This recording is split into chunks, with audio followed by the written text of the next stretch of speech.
আল্লাহ রাসূল বলছেন আসলাম মা বাইনা সিয়ামিনা ওয়া সিয়ামি আহলিল কিতাবে ওকলাতু সারে, আমাদের সিয়াম আর ইহুদি খ্রিস্টান হিন্দুদের সিয়ামের মধ্যে পার্থক্য হলো আহলে কিতাব এবং আমাদের সিয়ামের পার্থক্য হলো সাহারি খাওয়া।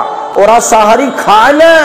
পৃথিবীর মানুষ তোমরা সাহারি খাও, সাহারি না খেলেও সিয়াম হবে, এক ঢোক পানি হলেও খেতে হবে, এটাই ঠিক। আজান হচ্ছে, খাদ্য রেডি হয়েছে, খান, কোনো সমস্যা নেই।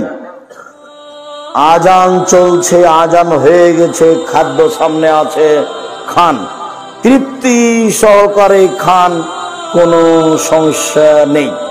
উল্লেখ্য যে না খেলেও সিয়াম রাখতে হবে, ফরজ সিয়াম। নফলও রাখা যায়, ফরজও রাখা যায়, না খেয়ে খাওয়া ভালো।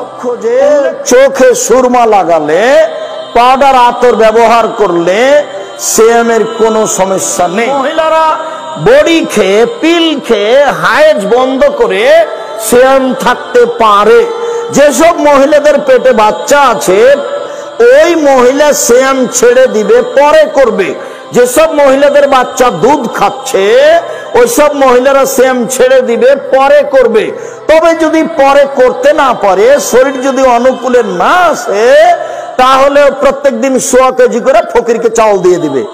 যে লোকটা বৃদ্ধ হওয়ার কারণে, অচল হওয়ার কারণে, অসুস্থতার কারণে সিয়াম থাকতে পারছে না, ওর ছেলেরা, ওর মেয়েরা বাপ মায়ের পক্ষ থেকে, দাদা দিদির পক্ষ থেকে প্রত্যেক দিন 1 কেজি 250 100 কেজি করে চাউল দিয়ে দিতে হবে।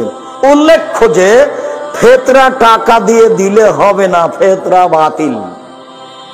সারা দুনিয়ার মানুষ যদি টাকা দিয়ে ফেতরা দেয়, সারা দুনিয়ার মানুষই পাপী। এমন কোন মায়ের বেটা মাটির উপরে জন্ম নেয়নি যে এই কথাকে, যেটা বললাম, এটাকে উল্টে ধরতে পারে। এরকম কোন পথঘাট পৃথিবীতে নেই। আমি আপনার ঘরের ছেলে, এই কথাই ঠিক। তুমি আমাকে নিজের কাজ দেখাবে না দয়া করে। আপনি আমার দিনী ভাই, সম্মানী মানুষ, দয়া করে আপনি আমাকে নিজের কোনো কাজ দেখাবেন না। আপনাকে আমি অনেক ভালোবাসি।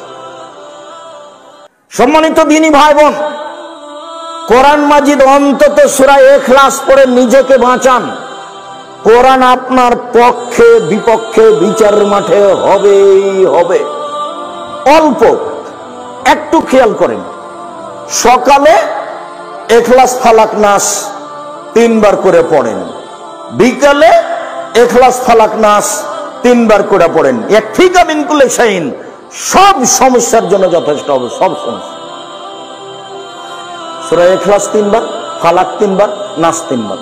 অন্তত নিজেকে বাঁচান যে আমি কোরআন মাজিদ পড়ি। এরপরে রাতে যখন ঘুমাতে যাবেন, এদিকে দেখেন। উপস্থিত বৈঠকের মুসলিম বোন, এদিকে খেয়াল করেন। এই মেয়ে, এদিকে খেয়াল করো। হাত দুটি এভাবে জমা করবেন, জমা করে আগে থুথু দিবেন, হালকা থুথু দিবেন। সূরা ইখলাস, ফালাক, নাস 3টে পড়ে মাথার উপর দিয়ে, মুখের উপর দিয়ে, বুকের উপর দিয়ে, পা যতদূর পর্যন্ত যা বলিয়ে নেবেন, মুছে নেবেন। আর একবার ইখলাস, ফালাক, নাস মাথা থেকে শুরু করে মুখের উপর দিয়ে, শরীরের সামনে দিয়ে যতদূর হাত যায়। আর একবার ইখলাস, ফালাক, নাস পড়ে নিয়ে মাথার উপর দিয়ে, মুখের উপর দিয়ে, বুকের উপর দিয়ে যতদূর পর্যন্ত যা বলিয়ে নেবেন। আয়েশা রাদিয়াল্লাহু তাআলা আনহা বলেন, যখনই আল্লাহর নবী বিছানায় শুতে যেতেন তখন এটা করতেন। অন্তত নিজেকে বাঁচান যে আমি কোরআন মাজিদ পড়ি। একদা আল্লাহ নবী বলছেন, পৃথিবীর মানুষ সঙ্গী সাথে শুনে রেখো, কেউ কি রাতে কোরআনের 3 ভাগের 1 ভাগ পড়তে অসক্ষম? পারবে নাকি? তো সাহাবীগণ বলছেন, আল্লাহর নবী কে পারবে? এটা কি সম্ভব? এক রাতে কি আর 10 পারা পড়া যায়? 3 ভাগের 1 ভাগ কি কোরআন মাজিদ পড়া যায়? তখন আল্লাহ রাসূল বলছেন, শোনো শোনো শোনো, সূরা ইখলাস হচ্ছে 1600 কোরআন। সূরা ইখলাস একবার পড়লে 3 ভাগের 1 ভাগ পড়া হলো। সূরা ইখলাস 2 বার পড়লে 3 ভাগের 2 ভাগ পড়া হলো। সূরা ইখলাস 3 বার পড়লে কোরআন মাজিদ গোটাটাই পড়া হলো। একবারে নেকি লুটে নেন, শ্বাস বন্ধ হয়ে গেলে সব পাবেন, নেকির অভাব নেই। নেকি একবারে ব্যাগ ভর্তি করে নেন, নেকির অভাব নাই। ধরে কে, বলবে কে? আজকে যদি আপনি সিদ্ধান্ত নেন প্রত্যেক দিন ঘুমানোর সময় সূরা ইখলাস 3 বার বলবো, এটা যদি সিদ্ধান্ত নেন, একটানা 3 দিন